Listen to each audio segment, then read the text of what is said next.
When I was in school, my mom had a 3-step program for dealing with bullies. They do something the first time, tell the teacher. If the teacher doesn't do anything, then come home and tell her. And she would talk to the principal.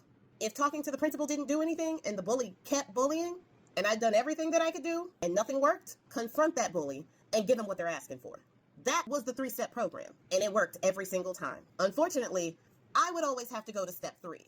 But most of the time, I didn't even get in trouble for it because the teacher knew and the principal knew. And my mom had already told them, listen, if she got to go to step 3, she better not get in trouble because you guys were warned and you did nothing. I say that to say that in order to deal with bullies, it always ends up going to a step 3. Bullies don't understand anything but the power dynamic that they are seeking. So if you are dealing with a bully, you're dealing with somebody who likes to push their power around because they themselves feel inferior and need to push their weight so that they can feel better about themselves. When you push back, they don't get that same sense, that same dopamine hit that they get when people cower, when people kowtow, when people capitulate. Bullies don't like strong people. So bullies tend to be real quick to back down when you stand up. This is why governors like Gavin Newsom and Wes Moore are important.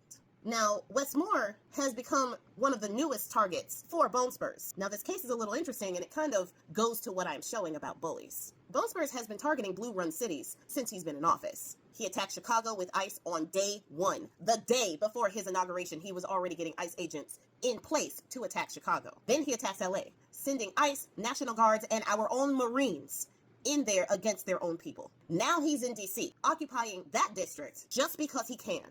And all of this on the taxpayer's dime, by the way. $1 million a day is estimated to that operation in DC. $1 million a day. And this is being paid by the taxpayers. And then Bone Spurs started attacking Baltimore in Maryland because Wes Moore spoke out against the use of the National Guard in DC. Bone Spurs set his sights on Maryland and started saying that they need a little crime relief, which is always his go-to when he wants to invade a state. He says they need crime relief, even though we know that the most crime, the most pew-pew violence is in red states. Louisiana being the most violent when it comes to that. I don't see any National Guard over there. Mississippi, I don't see any National Guard over there. South Carolina volunteered their National Guard to go to DC, but their crime rates are higher than DC. It sounds like you need to keep your National Guard where it is. So when Bone Spurs started spouting his nonsense, Wes Moore sent an invitation. It was actually a heartfelt invitation telling him that the crime rates in Maryland have gone down exponentially since he has been in office, to rates lower than it was since before Wes Moore was even born. Wes Moore invited Bone Spurs to come and walk the streets, see for himself what they are doing about crime and how these programs that have been put in place by Wes Moore and the legislative body in Maryland has been actually helping the people. Well, Bone Spurs took offense and said that that was a nasty letter. I think he got offended by the invitation to walk. Everybody knows my man can't walk long distances. How dare you ask him to walk up them kegels? It's not like the extra blood flow wouldn't help or anything. After a few back and forths, Wes Moore actually called that out and was like, oh, I'm sorry, did you get offended by me saying you should walk? Oh, we can provide a golf cart if you need to.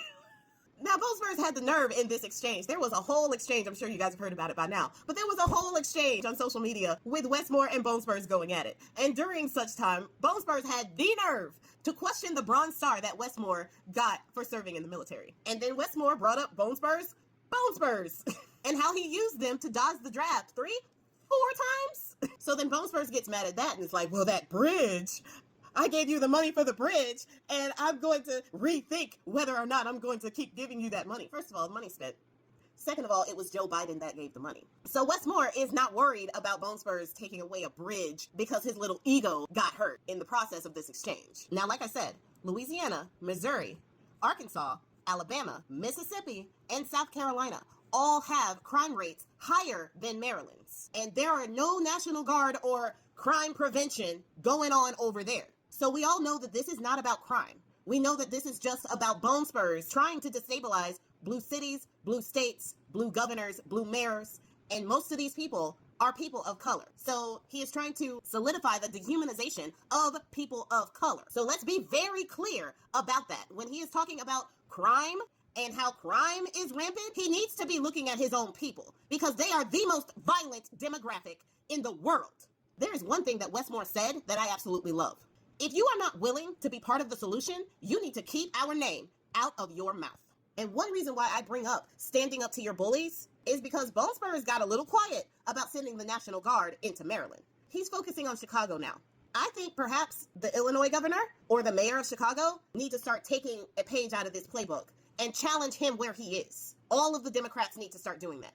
All of the Democrats need to start openly challenging this man where he is, because we got your back. The people have your back on this. So if you are worried about political retribution when it comes to the vote of the people, no, we are waiting for you to get a little Westmore and to get a little Gavin Newsom. So let's go. If he is talking about coming in there and invading your spaces, you need to stand up to him like you would stand up to any childhood bully, because that is exactly what Bone Spurs is.